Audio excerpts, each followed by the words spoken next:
कैदेतून पुन्हा स्वराज्यात येत होते तेव्हा त्यांनी केलेला प्रवास आणि शंभूराजांचा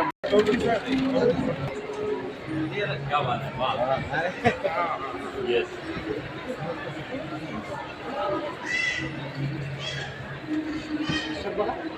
खरं तर खूप स्तुत्य उपक्रम आहे. मी पांडेजींचं मनापासून कौतुक करेन, कारण वाचन संस्कृती कमी होत चाललेली आहे किंवा ही सगळीकडे जी ओरड होते.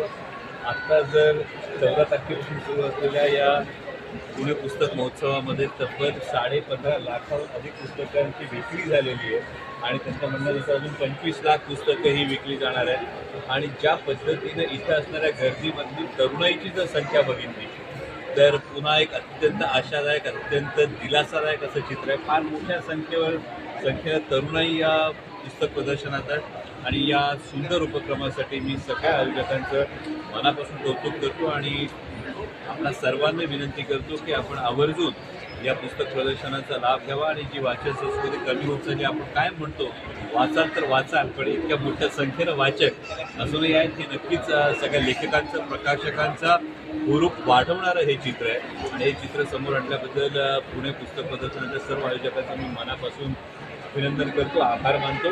जय शिवराय.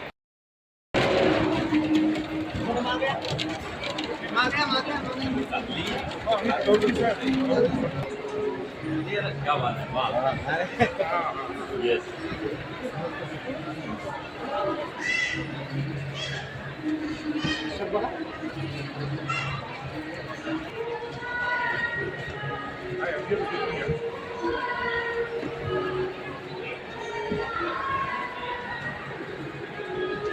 महोत्सवाचा खरं तर खूप स्तुत्य उपक्रम आहे. मी पांडेजींचं मनापासून कौतुक करेन, कारण वाचन संस्कृती कमी होत चाललेली आहे किंवा ही सगळीकडे जी ओरड होते.